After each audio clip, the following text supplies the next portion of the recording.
Qualifica Cursos e MBA Online é o nome da nossa plataforma. A gente oferece mais de 150 possibilidades de cursos para você se aprimorar como profissional, como cidadão e, eventualmente, também como pessoa.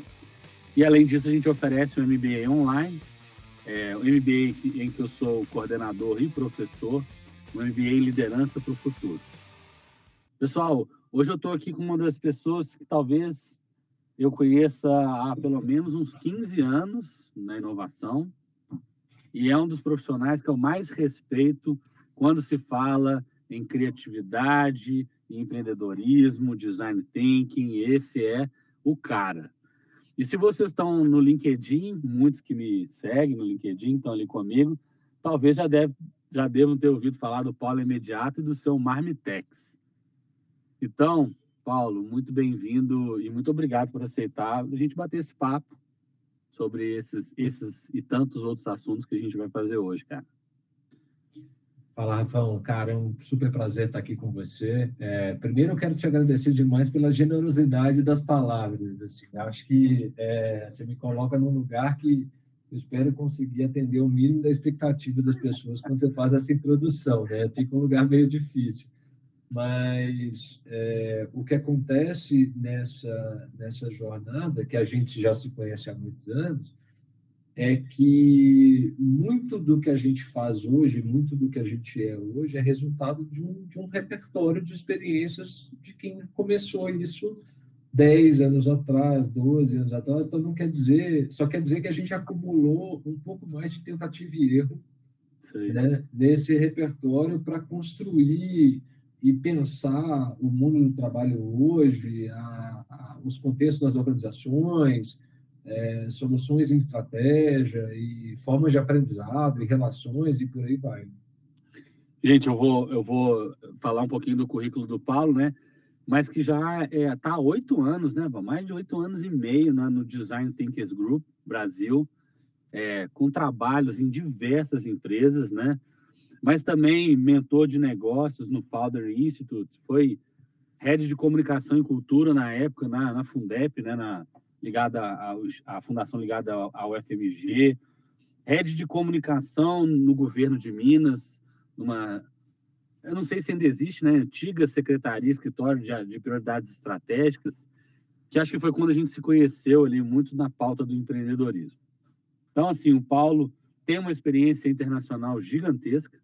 Então, no currículo dele, Stanford, a Universidade Hebraica de Jerusalém, né, passou por programas da USP, é um cara ligado ao marketing. Então, vocês vão ver que tem um currículo bem bacana.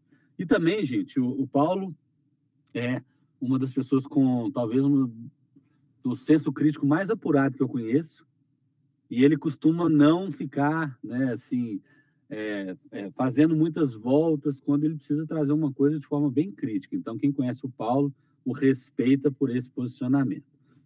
Paulo, para a gente começar, cara, a gente faz assim a audiodescrição, porque em algumas plataformas as pessoas só nos escutam. Então, para quem está só nos ouvindo, né, gente, eu sou um homem branco, de pele clara, de olhos verdes. Eu tenho bigode e barba, a barba muito longa, uma barba clara, já com os fios brancos. Eu tenho uma testa grande, já com entradas protuberantes, um cabelo curto. E hoje eu estou aqui num espaço aberto, num hotel, trajando uma camisa de malha esverdeada, e ao meu fundo tem ali alguns vidros, e estou numa área aberta. Então, essa é a minha audiodescrição. Convido você, Paulo, a fazer a sua. Bom, vamos lá. Eu estou no escritório da Design Thinkers Group, da DTG, aqui em BH, voltando depois de 3 anos fora. Tem uma parede amarela com o desenho que representa o processo criativo do Design Thinking atrás de mim.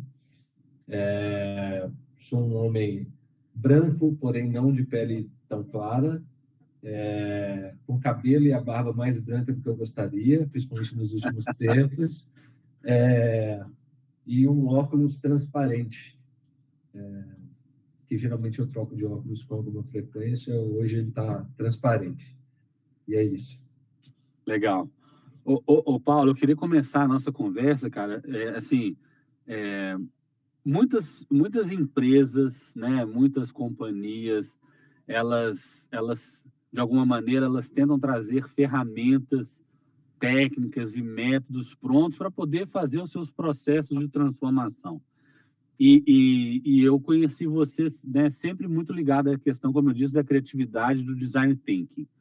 Eu queria que você começasse, cara, para explicar para os nossos alunos, cara, né, o que é o design thinking de fato, né? Como que ele se torna uma ferramenta poderosa para inovação, transformação, governança, design organizacional, né? Quais são as vantagens de sua aplicação e também quais são os riscos, né, de usar essa ferramenta tão poderosa de uma maneira superficial como a gente vê por aí, cara. Cara, obrigado pela pergunta. Essa é uma pergunta longa. Eu vou retomar algumas coisas que você falou na introdução para a gente puxar, tá? A gente se conheceu no escritório de prioridades estratégicas. Ele funcionava, foi um órgão extraordinário no governo de Minas para cuidar da agenda de inovação, liderado pelo André Barrens, que hoje está lá no Google e tal. E na época, a gente tinha alguns projetos. O primeiro foi a concepção e a construção do CID, que foi o Programa de Aceleração de Startups, desenvolvimento do ecossistema de startups em Minas Gerais, e uma parceria com o MIT Media Lab para trabalhar com Big Data. Ou seja, eu costumo dizer que é muito curioso, porque o lugar mais inovador que eu trabalhei na minha vida foi no governo. E ninguém acredita. E realmente era, porque era uma situação muito específica, com uma agenda muito específica. E um dos projetos era um projeto de cocriação de política pública, convidando o cidadão para contribuir, para colaborar com os times de elaboração de política pública. E a gente aprendeu muito sobre design thinking como um processo criativo, um processo de facilitar a inteligência coletiva, né, para criar alternativas, primeiro para compreender o determinado problema sobre outras perspectivas, e segundo, para gerar escolhas em torno desse problema, né? Escolher um recorte, uma perspectiva e gerar escolhas, ou seja, o design thinking não é uma forma de gerar a melhor solução. O design thinking é uma forma de gerar escolhas em torno da ampliação da perspectiva que você tem em torno de um problema. Certo? Agora, dando o pulo para o lado de cá. Primeiro, esse projeto foi muito incrível para a gente aprender, a gente testou muitas coisas, mas ele foi uma tragédia do ponto de vista de resultado. Nada deu certo. Por quê? Pelo mesmo motivo que muitas vezes isso acontece em uma série de organizações que incorporam metodologias ágeis ou design thinking, ou seja lá qual for a abordagem para a inovação que seja escolhida, que é atender aos interesses de articulação com stakeholders mais complexos. Por exemplo, no nosso caso, é no ambiente político. No ambiente executivo, a gente conseguia fazer, no ambiente político, a gente não conseguia fazer as coisas. A mesma coisa acontece em uma organização. Você cria uma área de inovação, você leva uma série de metodologias e abordagens para dentro dessa área, você cria um monte de expectativa, mas, no fim das contas, você tem que atender o interesse do acionista. E aí, de que forma uma coisa está sendo conflitante com a outra, né? Isso, muitas vezes, destrói ambientes de inovação dentro das organizações ou favorece que a inovação seja entretenimento. Seja a famosa inovação de palco. Perfeito. Né? Então, nós estamos falando assim, existe, né, eu acho que eu conheci a ferramenta e conheci o Design Thinking através dos irmãos Kelly, né, que são famosos, né? Um é professor de Stanford, né, do Media Lab, né, do Media Lab, desculpa, da D-School. Acho que você esteve lá, né? Então, assim, sim, sua experiência é bem legal, porque você esteve lá. E o outro que é um dos fundadores, né? Na verdade, eles dois são fundadores da IDEO, sim, que é uma super agência também ali em São Francisco, né? Famosa e tal. Então, o Design Thinking é um método que traduz uma maneira de você olhar para um determinado problema. É isso. Na verdade, vamos lá. É isso também. Legal. eu pulei a parte da definição do design thinking, né? Vamos lá. Se a gente procurar, você vai achar em vários lugares. Se você jogar no Google hoje, vai te falar que é uma metodologia, etc. A gente entende design thinking como uma abordagem, tá? Legal. Não como uma metodologia específica, tá? Que busca, em primeiro momento, em algum momento na história, o processo de gestão e o processo criativo se separaram. Então, o pensamento criativo foi para um lado e o pensamento da gestão foi para o outro. As coisas se separaram. O design thinking busca reconectar essas coisas, tá? E funciona a partir de 3 pilares fundamentais. Como é que eu crio? Como é que eu compreendo os stakeholders envolvidos em qualquer que seja a situação, problema, com mais empatia? Certo. Ou seja, como é que eu amplio a minha perspectiva e meu ponto de vista, né? E as possíveis interpretações em torno de um problema? Ou seja, toda vez que alguém me apresenta um problema, eu, enquanto design thinker, a primeira coisa que eu faço é questionar o problema e tentar ampliar o espectro desse problema. Certo. Né? Tentando me colocar em outro lugar, geralmente no lugar do usuário final daquela determinada solução, certo? A segunda premissa fundamental dessa forma de gerar escolhas em torno de determinado problema é fazer isso de forma colaborativa. O que isso quer dizer? Romper silos entre áreas e disciplinas e conhecimentos específicos. Ou seja, se eu crio um pool de profissionais de engenharia, eles vão me dar ideias enviesadas para a engenharia. Se eu crio um pool de profissionais de medicina, vai ter um viés da medicina. Se eu misturo os dois, talvez eu tenha uma ideia que ela pode não ser a mais assertiva, mas provavelmente ela vai ser mais interessante. Talvez ela seja mais criativa, tá? O terceiro ponto é experimentação. O que significa experimentação na prática? É abrir mão do lugar de saber as coisas para se colocar no lugar de testar as coisas. Ou seja, trabalhando, por exemplo, em interações com a consultoria clássica, né? Consultor de consultoria clássica nunca fala que não sabe de nada. Ele é treinado para não te falar que sabe de tudo ou para te dar uma resposta para tudo.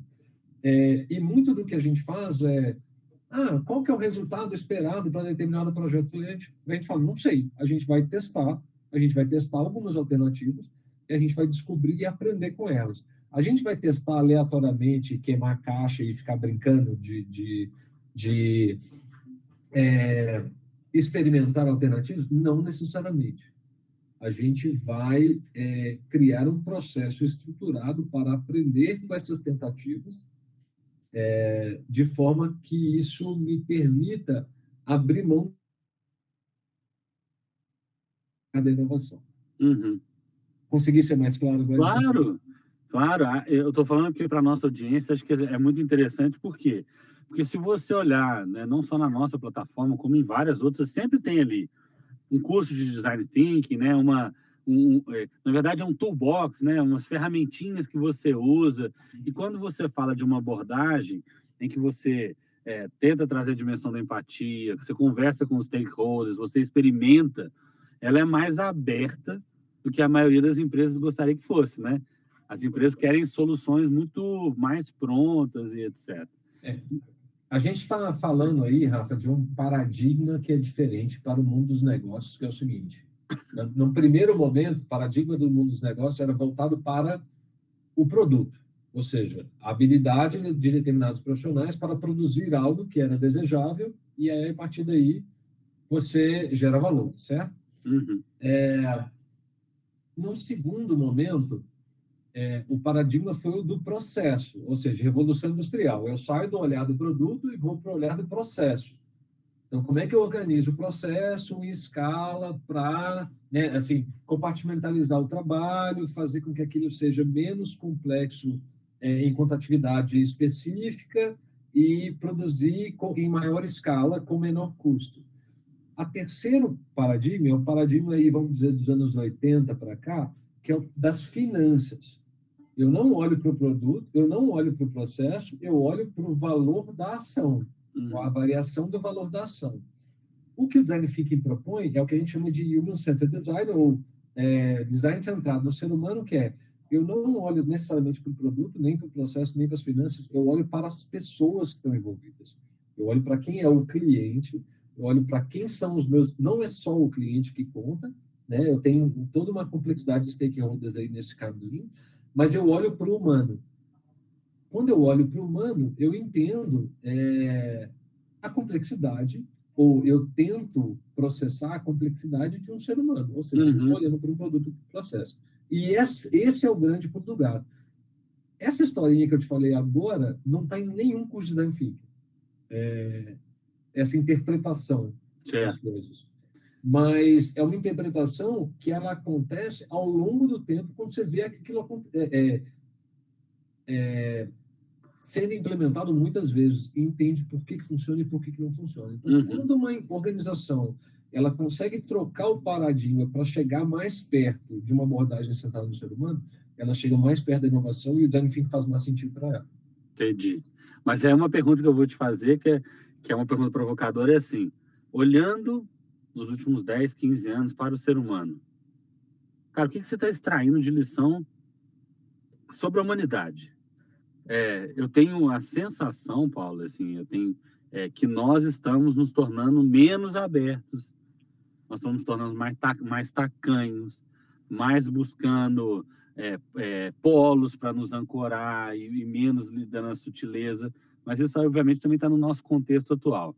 Você é um profissional que está ali fazendo desenhos em organizações, produtos, serviços. Como é que você está vendo a humanidade evoluindo na perspectiva do Design Thinking?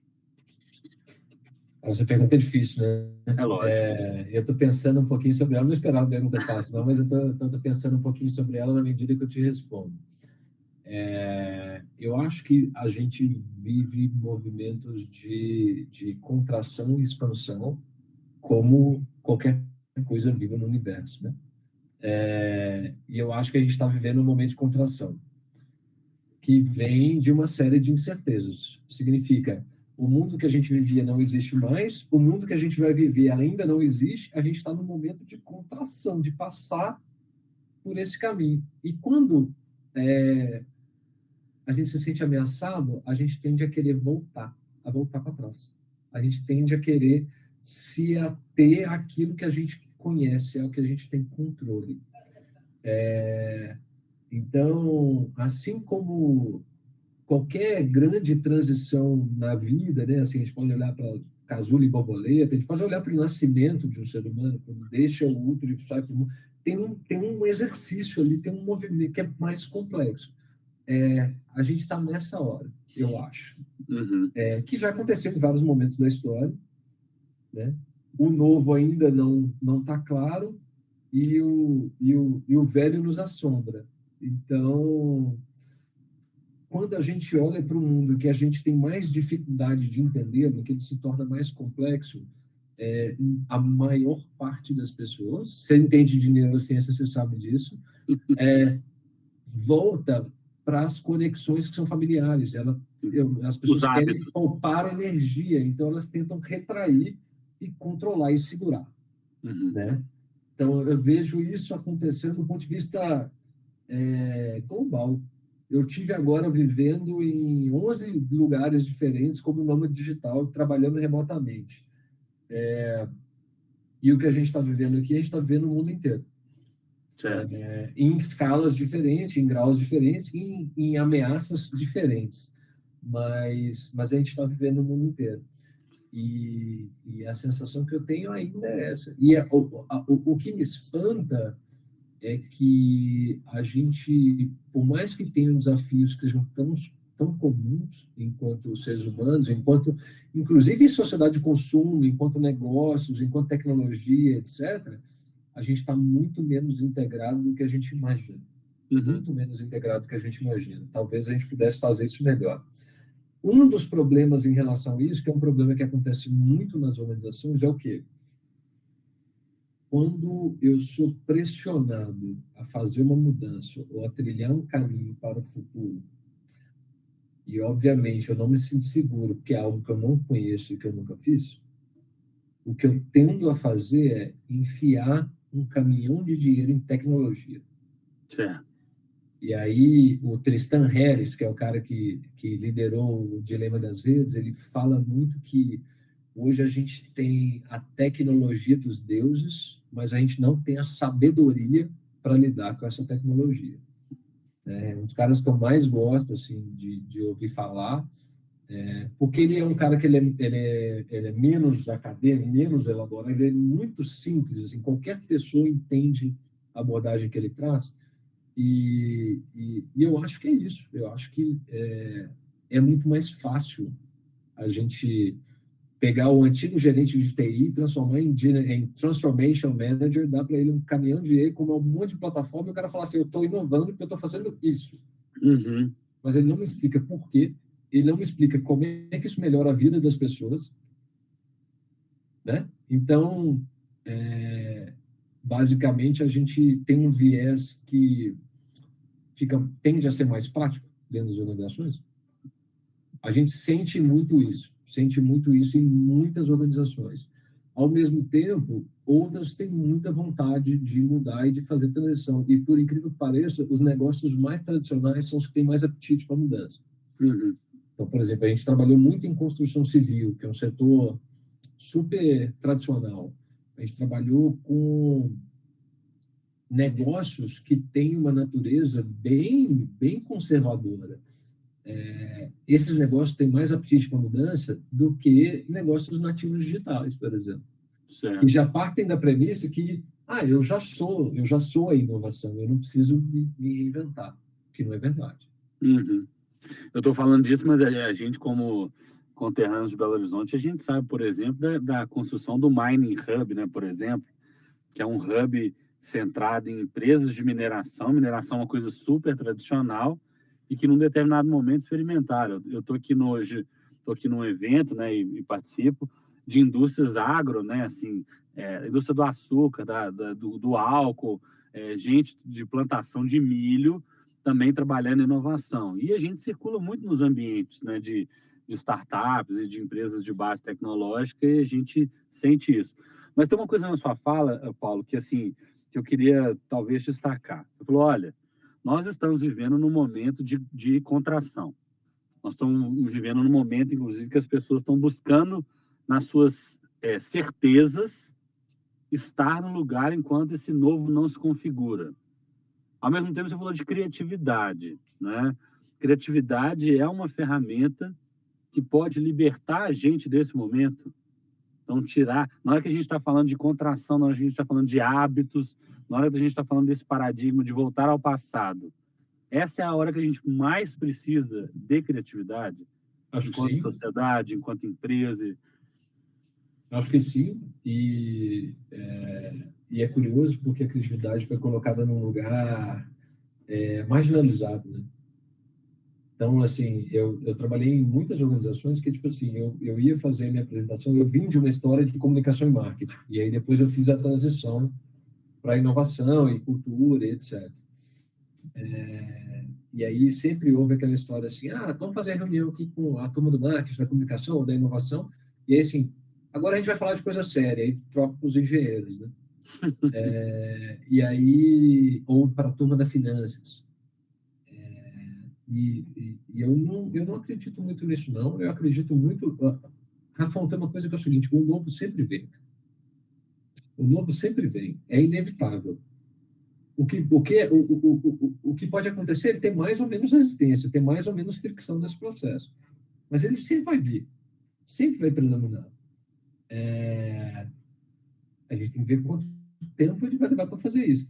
E aí, o que eu acho é que a criatividade, primeiro, ela nos deixa trabalhar dinâmicas que sejam mais criativas, interações que sejam mais criativas. Simplesmente, se você está com mais pessoas, se você troca com mais pessoas, naturalmente, isso amplia as suas conexões, aumenta o seu repertório e gera oportunidades para que algo mais criativo aconteça. Ao contrário do isolamento, por exemplo. Uhum. E aí, inevitavelmente, esse processo vai ser menos sofrido. Não quer dizer que ele vai ser maravilhoso, mas ele vai ser menos doloroso. Ele vai ser mais mais diverso, né? Diversidade, no caso aqui, além do tema de diversidade, equidade e inclusão, tem a ver com ampliação de repertório. E quanto maior o seu repertório, menos você vai sofrer com a diferença. Pelo contrário, mais você vai se abrir, se preparar e criar outros caminhos. Acho que você está comentando disso, assim, eu acho que teve um exercício muito legal, né, de autores, de pesquisadores, mas também das próprias pessoas, de mostrarem que criatividade não estava sendo associada, por exemplo, só a crianças, que a criatividade ela pode ser aprendida, que ela pode ser fortalecida. Então, tem um aspecto aí que de alguma maneira, você, como profissional de design thinking, sempre trouxe, né? Nós estamos falando de negócios sérios, mas estamos usando ferramentas criativas. Eu queria, cara, que você comentasse assim, você tem feito muitas pesquisas sobre o futuro do trabalho, para além dessa discussão assim de quais são as skills que precisa ter, nada disso. E tem uma frase do Harari que ele fez uma palestra alguns anos atrás, que ele virou e falou assim, olha, as pessoas vão ter que se aprender a ser não é indispensável, é não descartáveis. Cara, como é que é nesse mundo, né, de produção, de máquina, de ferramenta, como é que as pessoas se tornam não dispendables, né, não descartáveis? Como é que você vê esse processo? Tem um aspecto curioso aí, que é o Taz estava aqui em BH outro dia e ele falou assim, se você não quer ser substituído por um robô, não trabalhe como um robô, né? Por outro lado, a gente está falando também de um processo de flexibilização do trabalho. Ou seja, antigamente você tinha um descritivo da sua função e cada vez mais as funções das pessoas, as funções profissionais, elas são cada vez mais flexíveis. Ou seja, o empregador demanda cada vez mais a sua habilidade, a sua flexibilidade, a sua capacidade de navegar em contextos que vão se alterar, mas ele não se necessariamente remunera por isso, né? A sua recompensa é o que um autor que tem a mão bem pesada, que chama Ricardo Antunes, chama de privilégio da servidão, né? Quanto mais flexível você é, melhor para você, porque você mantém o seu lugar garantido nesse contexto. A criatividade pode te ajudar a reinventar esse contexto, ou a se colocar de uma outra forma nesse contexto. E tem sempre esse papo assim, porque só o humano tem criatividade e inteligência artificial nunca vai ter. Isso não é verdade, a gente já vê o DALL-E e por aí vai, demonstrações de que isso vai ser superado, mas a forma de lidar com isso é completamente diferente. E só abrindo a caixinha essa cartola de mágico que as pessoas chamam de criatividade, é importante a gente dizer que é o seguinte, cara, se a gente... eu já devo ter passado por, sei lá, mais de 10 livros de processo criativo, assim, tem algumas coisas que são comuns nesses livros. Assim. A primeira delas é repertório. Você tem que gostar de muitas coisas, tem que abrir sua cabeça para muitas coisas, tem que ler sobre muitas coisas, ouvir muitas coisas, ver muitas coisas, criar repertório. Você sabe que eu vou, obviamente, você me conhece, eu sou um cara formado em relações internacionais, que é um campo super generalista. E eu, durante muitos e muitos anos, sofri com os hiperespecialistas. Para a gente trabalhar essa dimensão, a gente precisa, de alguma maneira, trabalhar um pouco mais o generalismo nesse sentido, né? Isso. Consumir de tudo, viver tudo, experimentar tudo, legal. Que é um contrassenso nesse paradigma que a gente está retraindo, não é isso? Isso. Tem um livro do David Epstein que chama Por que Generalistas Sucedem no Mundo Especialista. O nome em português é horrível. Assim. O nome em inglês é range, que é alcance, né, amplitude. Que é muito bom e que fala exatamente sobre isso. Assim. E o que não coloca também os especialistas num lugar marginalizado. É muito importante ter especialistas. Mas generalistas que têm uma visão mais aberta, uma perspectiva mais ampla, geralmente conseguem ser mais criativos porque criam pontes entre coisas que não conversam necessariamente entre si. Isso é muito importante. E aí é muito curioso, porque no cenário que a gente está hoje, existe uma... A gente está passando pelo processo de transformação digital e a gente entra num lugar de quase de vício técnico, né? Assim, você pode olhar, por exemplo, a quantidade de profissionais que são POs, porque a cultura de produto digital é a cultura predominante, né? Antes disso era agilismo, antes disso, enfim, e essas tendências elas vão mudando e você tem que flexibilizar a sua carreira para continuar relevante nessa história. Mas como é que você foge dessa corrida contra o tempo, né? Dessa coisa que vai te engolir, porque aquilo que você sabe amanhã talvez não seja o mais relevante. Você sobe elevando o discurso, indo para o campo da estratégia e não da estratégia e não da tática. Né? Se você ficar na tática operacional de um Product Owner, que é fundamental para uma organização hoje, e não subir para como entender o negócio, a sociedade, como é que aquilo se aplica, como é que aquilo melhora a vida das pessoas e gera retorno financeiro, porque esse é um objetivo fundamental, você vai estar sempre no mesmo lugar. Você só vai trocar o tipo de ferramenta e o tipo de parafuso que você está apertando, mas você vai continuar apertando parafuso.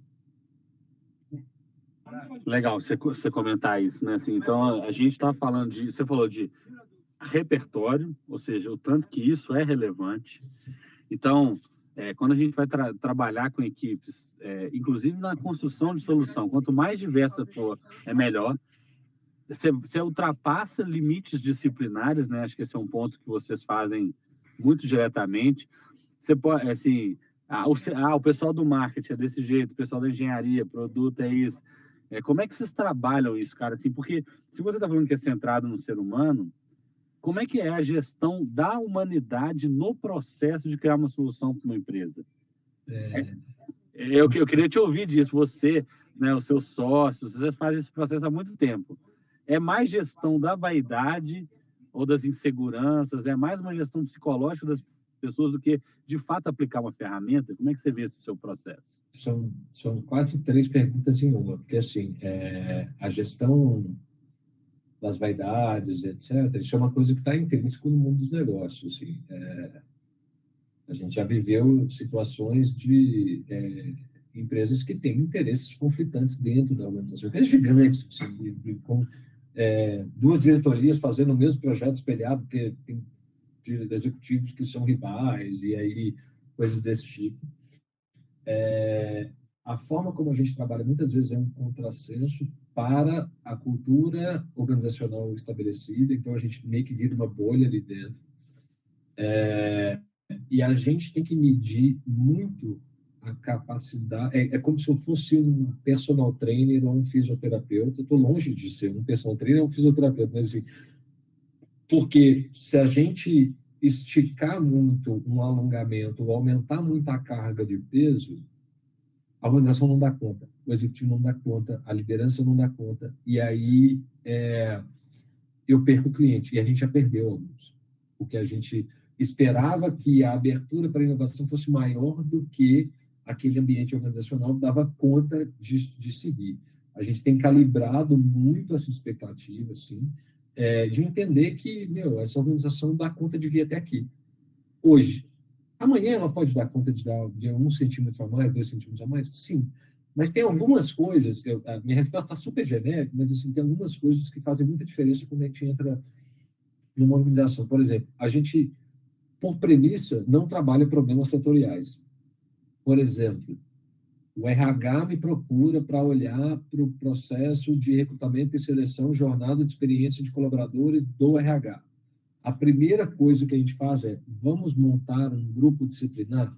Traz quem é velho de casa, quem é novo de casa, traz a turma do marketing, traz a turma do back-office, traz a turma não sei o quê, porque essas pessoas vão me contar coisas que o RH não vai me contar. A solução do RH, que vai ser diferente, muito provavelmente ela não vai vir do RH.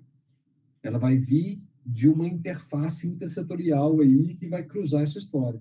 Assim como a grande disrupção de um negócio não vem dos players do próprio negócio.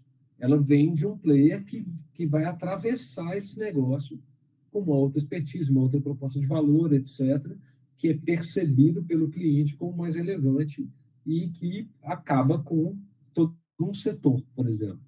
Então, por exemplo, eu nunca trabalho com abordagens setoriais. Não, eu só quero com o time de marketing. Não, a gente não faz isso. E a gente já perdeu clientes por causa disso. Por quê? Porque eu preciso garantir alguns aspectos que são fundamentais para elevar a qualidade da minha entrega. Né? Uhum. Entendi, cara. Mas eu te fiz aquela pergunta assim, né? Como que a gente não se... cara, a gente tem um lugar de fala que a gente sempre tem que marcar, né? Eu estive durante muito tempo em empresa muito grande, a gente estudou em grandes universidades, tem experiência internacional, então a gente sabe muito de onde a gente está falando. Mas, ao mesmo tempo, como eu disse, na plataforma, a gente tenta trazer jornadas de aprendizagem que vale para você que está buscando um primeiro emprego, ou até para alguém que já está tentando fazer a transição na carreira, e que às vezes precisa de alguns arcabouços teóricos, conceituais, para fazer, inclusive na fala, essa transição. E foi isso que eu te perguntei, assim, cara, como é que você vê o mercado de trabalho em transição? Existe o paradigma do hibridismo, existe o paradigma do nomadismo, existe o paradigma das decisões centradas em dados. Cara, mas não, assim, como que a gente se torna não dispensável nesse mundo em transição, né, nesse mercado de trabalho que está mudando? Eu vou só inverter a premissa do não dispensável para o mais valioso. Tá, vamos lá. Legal, bom demais. Porque se eu estou pensando no não dispensável, eu estou pensando sobre o olhar da escassez. Se eu olhar para o olhar da abundância, é como eu me torno mais valioso. Então, por exemplo, características, aspectos que reforçam as minhas qualidades mais humanas, necessariamente trazem mais valor para a minha carreira. Por exemplo, a minha capacidade de estabelecer conversas genuínas, a minha capacidade de prestar atenção nas pessoas, de abrir mão um pouco de mim mesmo e dos meus problemas para me conectar com o outro de uma forma legítima. Se a gente olha para toda a economia do cuidado, né? Cuidado que um ser humano tem com o outro, a forma como eu trato. Isso não é da boca para fora porque eu acredito num mundo melhor. Isso é porque eu acredito num mundo melhor e acredito que as pessoas podem ser mais cuidadosas com as outras, mas isso é dinheiro no bolso. Certo. Você escolhe o seu restaurante favorito, não é pela mão do chefe. Você escolhe o seu restaurante favorito pela forma como você é tratado. Você escolhe o hotel onde você vai ficar pela memória afetiva e emocional que você tem com esse lugar. Você não toma decisões marcantes na sua vida por critérios técnicos e por dados. Você toma decisões porque você se lembra de como você se sentiu, né? De como você experimentou determinadas coisas. Quem são os melhores vendedores que você conhece? Os melhores vendedores que existem no mundo são vendedores que entendem muito bem a humanidade das pessoas com as quais eles interagem, né? Que conseguem transpor o discurso de venda, o discurso do produto, e te pega na sua humanidade, te pega enquanto ser humano, e aí ele vende. Ô, Paulo, você está comentando isso, cara, assim, se me permite esse adendo, eu tenho dado aula, né? Eu tenho dado aula nos últimos 2 anos e meio na medicina, e eu tenho falado isso muito com os alunos de medicina, né? E eles, obviamente, entendem disso. A gente tem mais mecanismos cerebrais, neuronais e conexões que nos permitem, cujo sistema é emocional, do que, de fato, mecanismos, conexões, etc., do que a gente acredita ser estado racional. Então, quando a gente começa a ver a neurociência evoluindo, escaneando o cérebro, a gente vai descobrindo cada vez mais que nós somos infinitamente seres que sentimos e que usamos, eventualmente, ferramentas de racionalidade, do que o contrário. Então, o professor Damasio fala assim, não é penso, logo existo, é sinto, logo existo. Então, eu estou aproveitando essa sua colocação porque ressalta essa dimensão que o designer thinking, ou que o designer, né? ou que as pessoas, quando começam a olhar para o cliente, para o colaborador, seja RH, etc., estão aprendendo cada vez mais a fazer esse olhar, e que a escuta se torna um elemento fundamental. O que você traz da sua experiência, cara, em termos de escuta, né? Como é que você organiza isso? Como é que isso interfere em todo o seu processo? Quando você quer, por exemplo, mudar o organograma de uma empresa ou trazer alguma solução. Como é que é esse processo da escuta, cara? Existe um passo anterior ao da escuta, que é a vontade genuína de fazer a mudança. Porque uma vez que você se dispõe a escutar, você precisa fazer algo com aquilo que você ouviu. Muita organização fala assim, não, mas a gente quer ouvir. Mas aí não aceita a mensagem que vem.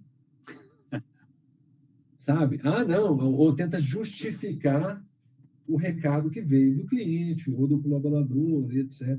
Isso já aconteceu N vezes, tá? Então, a primeira coisa é você abrir para a escuta com o real desejo de fazer uma autocrítica e transformar aquilo que vai vir da escuta. Porque a pior coisa que pode acontecer é você abrir uma escuta e não fazer nada com isso, porque aí você cai em descrédito. Uhum. Né? A segunda coisa é eu tentar descolar as pessoas, e aí tomadores de decisão, lideranças e etc., do problema que elas vivem hoje. Eu preciso tentar neutralizar esse lugar para que elas consigam entender o problema que elas vão ouvir. Porque se elas estão muito preocupadas com o que elas precisam executar hoje, elas não estão abertas para ouvir uma nova perspectiva ou para serem apresentadas para um novo desafio. E eu acho que tem que fazer isso não como muro de lamentações, mas como de forma propositiva. Né? Uhum. A maturidade tem a ver com isso. Tem a ver com, beleza, eu estou ouvindo coisas, mas eu preciso criar com as pessoas que estão me dizendo quais são os caminhos possíveis. Porque todo mundo tem uma reclamação na vida.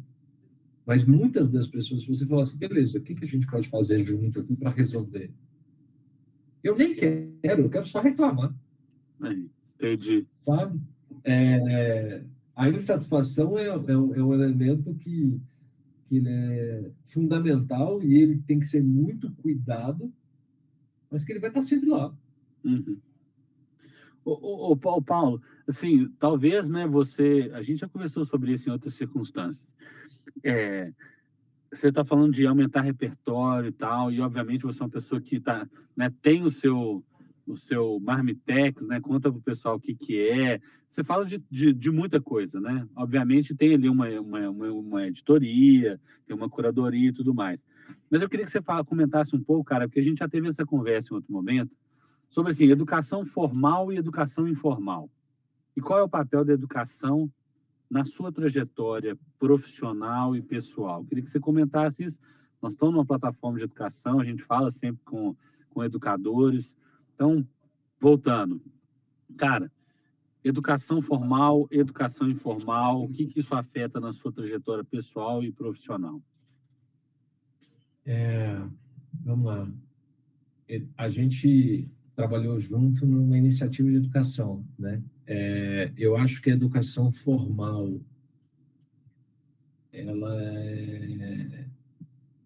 ela te ajuda a construir uma base, te ajuda a dar um alicerce. Eu acho que ela com todos os defeitos, ela é fundamental, ela fez muita diferença na minha vida. Eu posso falar da minha experiência, assim, e infelizmente a educação formal estruturada de qualidade é um desafio se a gente pensar em todas as pessoas no Brasil, se a gente pensar no Brasil, todas as pessoas, no mundo também, mas assim, no Brasil, por contextos específicos. Eu acho que ela necessariamente precisa ser complementada com a informal, e aí eu acho que existe uma muralha entre a educação formal e a educação informal, que ela precisa ser uma ponte, ela não precisa nem ser uma ponte, precisa ser uma amálgama, porque é muito complementar, né? E eu traria talvez uma terceira dimensão que eu não chamo como educação informal, mas eu chamo que é tudo aquilo que a vivência e a experiência de tudo aquilo que eu troquei, de tudo aquilo que eu articulei com as pessoas, que não foram necessariamente os momentos de educação, nem formal, nem informal. Talvez seja um momento de aprendizagem. A convivência, as trocas, os confrontos. Papo, isso, porque isso é muito rico, assim, é muito valioso, independente de você estar num ambiente super formal acadêmico ou de você estar num ambiente livre, de curso livre, que seria informal, vamos dizer assim. Tá? Eu acho que tem essas três dimensões e é curioso como a gente insiste em traçar barreiras em coisas que são tão fundamentais. Por exemplo, durante a pandemia, eu voltei a estudar disciplinas do mestrado, remotas. Aquilo foi uma terapia para mim, não pela disciplina, mas por estar com outras pessoas, conversando, mesmo que online, e etc., e fazendo um trabalho em grupo ali, não sei o quê.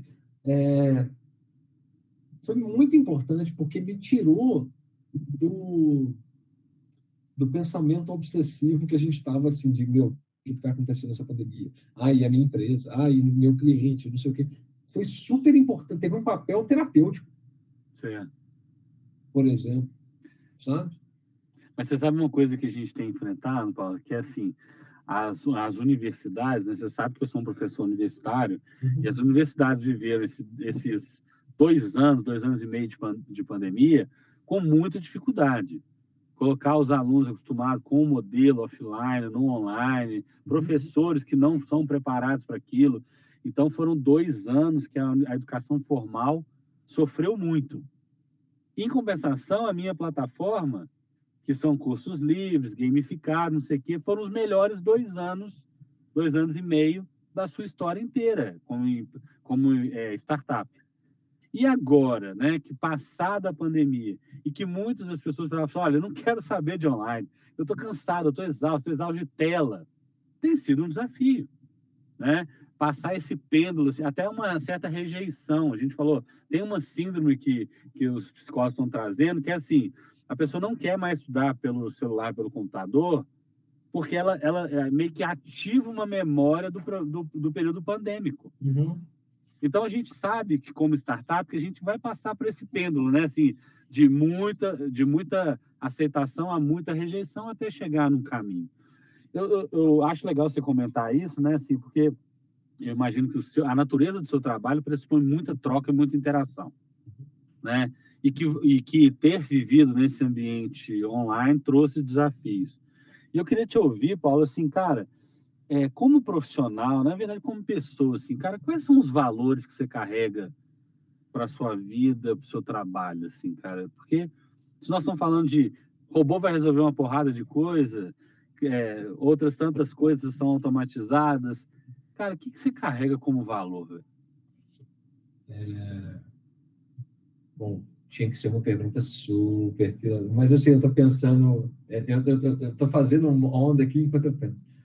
Mas, vamos lá, por partes. Por exemplo, eu não me adaptei full ao trabalho remoto. Eu vou chegar nos valores. Eu não me adaptei full ao trabalho remoto. Eu acho que foi o melhor trabalho possível. Eu acho que ele foi o melhor trabalho possível e eu acho que ele é fundamental enquanto atividade complementar.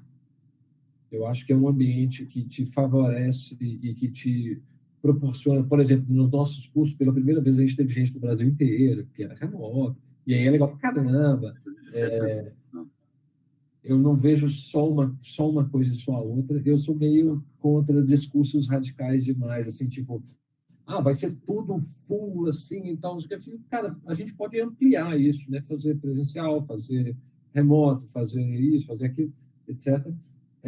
Então, nesse aspecto da experiência digital, eu fiquei um pouco dividido, assim, assim, foi muito bom ter acesso a muita coisa que eu não teria, por exemplo, eu não teria disponibilidade para ir para a USP todo dia, fazer aula de mestrado, não sei o quê, e voltar, lá, por causa do meu trabalho e por causa da pandemia do remoto, eu consegui fazer isso e retomar as disciplinas que eu estava fazendo. Isso foi muito bom. E eu acho que como atividade complementar é fundamental, complementar. Agora, quando a gente olha para a pergunta dos valores, cara, eu tenho alguns valores que são muito curiosos. Assim. Eu gosto muito de fazer coisas junto com as pessoas. Isso é um valor para mim. Eu não tenho vontade de fazer nada que seja sozinho. E aí, todas as experiências em que eu me lancei a me conectar com pessoas com as quais eu sentia que fazia sentido, e não por afinidade, porque se a gente vai pela afinidade, a gente não tem diversidade. Então, às vezes, a gente tem que quebrar a afinidade. Tem que ser contra-intuitivo. Mas fazer junto, inevitavelmente, a gente consegue encontrar um padrão de construção de algo que tenha valor e que resolva um problema que seja relevante para alguém. Isso é uma coisa muito importante para mim. Você falou no início do nosso papo que eu sou uma pessoa meio ácida, né? Assim, muito crítica. E eu pago um preço muito caro por isso. Assim. Eu acho que eu teria ganhado mais dinheiro na vida se eu tivesse sido mais diplomático e mais político em vários momentos da vida. Mas eu tenho um senso de... não posso dizer que é verdade, porque verdade absoluta não existe, mas assim, eu preciso identificar verdade em algo que eu estou fazendo. Eu não consigo fazer um negócio... Por exemplo, tem uma série de empresas para as quais a gente não trabalha por questões éticas, porque eu acho que não entregam verdade. E aí, não, com esses caras a gente não quer trabalhar. Ou isso não me dá tesão de fazer, ou eu não faria isso para tal empresa. Porque... Cara, talvez o Conte Spondili, que é um filósofo que eu gosto muito, vai dizer que um dos seus pilares é a boa-fé. É que por mais que a verdade, né, você opera para a verdade acreditando que aquilo é de fato verdade. Então, boa-fé talvez seja a sua característica, né? Porque o termo boa-fé é um termo muito perigoso hoje em dia. Eu tenho medo das pessoas de boa-fé hoje, mas talvez seja por aí. Eu acho que isso é importante. E a outra coisa é, cara, a gente tem uma série de privilégios na vida e uma série de oportunidades e uma série de experiências, repertórios, contatos, rede, caixa de ferramenta, recurso. A gente precisa trabalhar para quem precisa, para favorecer quem precisa. O que não significa que a gente não goste de obter resultados nos nossos negócios, etc. Mas, por exemplo, a gente já trabalhou para algumas organizações que tinham modelos de negócio que continham alguns aspectos predatórios, né? E a gente conseguiu tornar esses aspectos menos predatórios em determinada jornada. A gente já trabalhou para clientes que, quando um cliente final desses clientes, quando um consumidor entrava com processo na justiça contra a empresa partia da premissa de que todo consumidor que entra na justiça está agindo de má fé. E quando a gente consegue levar essa organização a mudar a perspectiva e entender que as pessoas não estão agindo de má fé, que elas só querem ser tratadas com dignidade, isso mudou a lógica jurídica da organização e isso mudou todo o processo jurídico da empresa. Então, assim, eu não quero ampliar o abismo de diferença social e deixar o rico mais rico e o pobre mais pobre. Sacou? Essas relações não fazem sentido. Assim, se eu estiver fazendo isso, cara... Então, o terceiro pilar é justiça, cara. Assim, talvez. Você falou para mim, assim, acho que a gente corrobora muito. É colaboração, como essência. É boa fé, porque você está ali correndo na verdade, buscando a verdade, trabalhando a verdade, e você está falando de justiça, né? Deixa eu trazer uma dimensão menos nobre. Eu gosto da maestria, cara. Eu gosto de entender que, tipo assim, putz, cara, aqui eu peguei e junto a gente articulou e o que a gente fez ficou incrível. Eu gosto da realização, do tesão pela realização. Ninguém precisa bater palma para mim. Mas é entender que entramos numa situação complexa, saímos de um jeito diferente e aquilo impactou um monte de gente. A sensação, isso tem uma realização de ego mesmo, né? Porque a gente falou de coisas nobres aqui, mas assim, eu tenho isso, cara. Acho que as pessoas têm, naturalmente. Né? Ai, caiu, cara. Não, tamo aí. Tá me ouvindo direitinho? Todo. Cara, eu acho isso sensacional. Estou falando, cara, assim, não é menos nobre, sabe? Fazer bem feito, fazer com maestria, isso não é menos nobre. Cara, mas de qualquer forma, assim, a gente chegou no final do nosso papo, a gente tem eu queria mais uma vez te agradecer, e a gente sabe, a gente se conhece há muito tempo, a gente poderia ficar aqui 3, 4 horas, mas não é esses podcasts que você fica ali fazendo live eternamente. Eu queria realmente te agradecer por você ter trocado essa ideia comigo e obviamente, trazido esse conhecimento para os nossos estudantes, né, da plataforma. Então, eu agradeço muito, Paulo, e espero que a gente possa continuar trabalhando junto aí, né, em determinado momento, cara. Cara, é sempre bom estar trocando uma ideia com você, sempre mesmo, e tem um tempo que a gente já nos falava. Retomando um ponto que você trouxe aí em um determinado momento, durante a pandemia, uma das coisas que eu fiz foi começar a organizar as minhas fontes de informação. E eu fui organizando as minhas fontes de informação e eu criei uma newsletter. Inclusive porque eu estava muito saturado de rede social, então eu precisava dar um tempo de Instagram, de LinkedIn, de não sei o quê. E aí uma forma de eu sair dos grupos de WhatsApp, sair de tudo para reduzir o barulho. E aí eu faço uma vez por semana uma newsletter que são coisas legais que eu vi no mundo, assim, de música, filme, livro, artigos interessantes de negócio, de comportamento e etc., que se chama Marmitex. E é curioso porque quando a gente, de novo, voltando lá na história da boa fé, quando a gente faz as coisas com verdade, elas conectam, né? Assim, então, não tem fim lucrativo, não tem modelo de negócio, não tem ambição, não sou influencer, não sou creator, mas é um lugar onde está o meu hobby, a minha vazão. E eu queria dizer isso porque a gente falou muito de repertório. E é um lugar que eu espero também conectar com as pessoas para que elas compartilhem comigo o repertório delas e que eu possa passar um pouco do meu. Mas, além disso, cara, muito, muito obrigado pela oportunidade da gente conversar. E eu espero ter contribuído, espero que as coisas maluquices que eu falei aqui façam sentido para as pessoas. Cara, se não fizer agora, faz depois, no futuro. Se não fizer no futuro, também não precisa fazer. Tá tudo certo. Até aproveitar que uma das pessoas que trabalha comigo é a Sara. A Sara, que está na área de educação comigo ali no Qualifica, ela é fãzoca do Paulo, do Marmitex. Ela falou assim, olha, fala com ele que eu adoro. Então, estou deixando esse recadinho aí da Sara, que trabalha comigo. Cara, e muito obrigado mesmo. Valeu.